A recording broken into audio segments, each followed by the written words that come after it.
All right, so we've had a ton of requests to do a deep dive on the BMW 4 Series. Yeah. And using all the great sources you guys sent in, we're Absolutely. going to try to really understand, what makes this car such a big deal, Yeah. especially globally, right? Yeah. It's a popular car in a lot of different markets. Definitely a key player in that compact executive segment. And that's really what we're going to be looking at, is what makes it so successful. Right from the start, it's kind of interesting, the 4 Series, it didn't just kind of pop up overnight. Right. It actually has, it evolved from the 3 Series Coupe. Right, so if you wanted that sportier two-door BMW, Exactly. you were looking at the 3 Series for years. Yep, and BMW's naming strategy back then was pretty simple, even numbers. Right. Those were for the coupes and convertibles, the ones that were, more about style. Yeah, and then in 2013, things changed. Yep.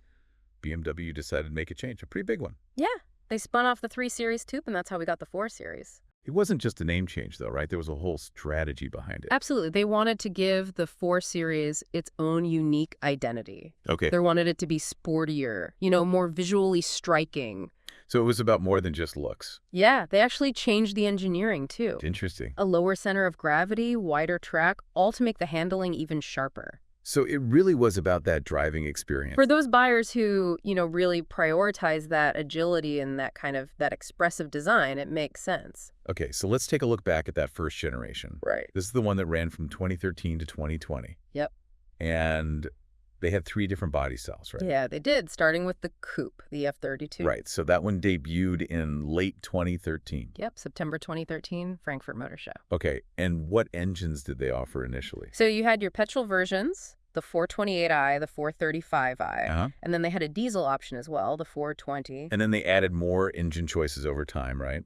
Yeah, they expanded the lineup, gave people more options. Did they offer all-wheel drive? Yeah, eventually they added xDrive. Okay, so that was BMW's all-wheel drive system. Exactly, for better traction in various conditions. Okay, so the Coupe was produced until 2019. That's right. But depending on where you were, it might have been sold as a 2014 model. Yeah, there were some regional differences in terms of model years. And then they had the convertible, right? The F33, yep. So that was for those who wanted that open-air driving experience. Exactly. When did that one debut? End of 2013, they showed it at the Tokyo and LA auto shows. And then it hit the market in early 2014. January 2014, they did the launch in Las Vegas, actually. Okay, and engine-wise, was it similar to the Coupe? Yeah, they pretty much mirrored the Coupe's lineup in the beginning. Okay, so the focus there was really on that open-top fun, but with a sleek look. Right. They wanted to offer that excitement, but without compromising on style. And then they had the Gran Coupe, the F36. Yep, that was a unique one. This one was interesting because it kind of blurred the lines. Right. Yeah, it had the sleekness of a coupe, but with 4 doors. So it's practical, too. Exactly. Sporty looks with everyday usability.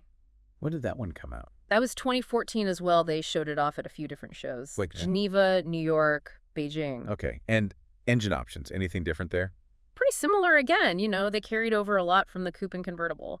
So looking back at that first generation, it seems like BMW really wanted to establish the 4 Series as its own thing. Yeah, definitely a deliberate move to separate it from the 3 Series. And emphasize that sporty character. Exactly, a focus on driving dynamics and that distinct look.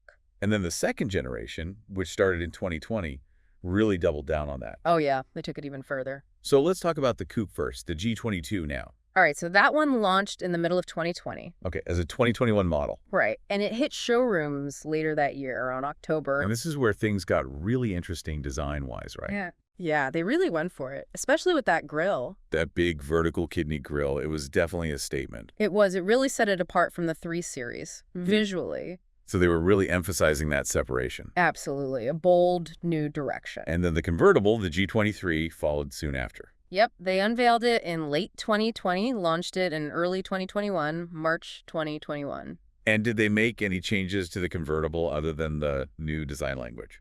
Yeah, they actually made it a bit bigger, longer, and wider. Okay, and they went back to a soft top roof. They did, after having the hard top in the previous generation. Interesting choice. Yeah, I guess they wanted to go for that classic convertible feel. And then the Gran Coupe, the G26, and this one's really important because it includes the all-electric i4. Yeah, a big step for BMW. When did that one come out? They announced it in June 2021, launched it in August of the same year. Okay, and it kept that 5-door liftback style. Yep, still blending practicality with that coupe-like silhouette. And the inclusion of the i4 shows how serious they are about electrification. Absolutely, it's a sign of the times. So looking at the 4 Series today, globally, you've still got those 3 body styles. That's right, the coupe, convertible, and Gran Coupe. And what are the most common models you'll find out there? Well, you'll probably see the 420i quite a bit. Okay. And then the 430i, which is a bit more powerful. And for those who want even more performance, there's the M440i. And they often offer xDrive as an option, right? Yeah, you can usually get all-wheel drive if you want it. Okay. And of course, there are regional differences, right? Absolutely. Like in India, for example, you might see more of those high-performance M models. Right, like the M4 competition, that kind of thing. Exactly. And globally, the i4 is becoming a key part of the Gran Coupe family. So it's clear they're committed to electric. Yeah, no doubt about it. Now, we can't talk about the current 4 Series without mentioning that grille. Oh, the grille. Yeah. It's really a defining feature. It definitely makes a statement. Some people love it, some people hate it. Yeah, it's been pretty polarizing. But it's a big part of that modern look. It is, and inside, they've really focused on tech. Right, you've got that BMW curved display and the latest iDrive system. Oh, the latest and greatest. And for those who want to personalize their 4 Series, there are lots of options. Yeah, you can really make it your own. You've got the M Sport package for a sportier look, Right. and the BMW individual program for those who want something truly unique. So many choices. And what are the experts saying about the 4 Series?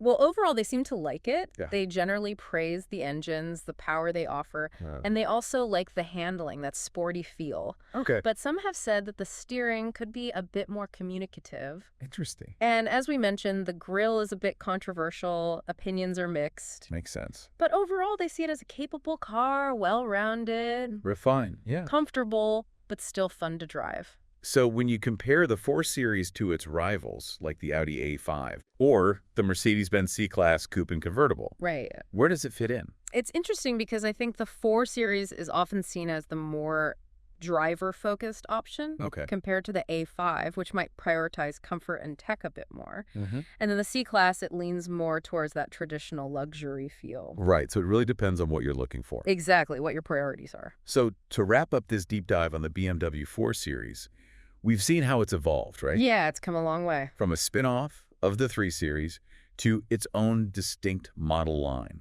With a range of styles, engines, and now even electric options. It's gone global, and it's definitely made a statement. No question about it. It makes you wonder, where does BMW go from here? Right, what's the next chapter? With its design, its technology, how do they keep pushing the 4 Series forward? Especially in such a competitive market. It's going to be fascinating to see what they do next. Absolutely. Thanks for joining us for this deep dive. Yeah, thanks everyone. We'll see you next time.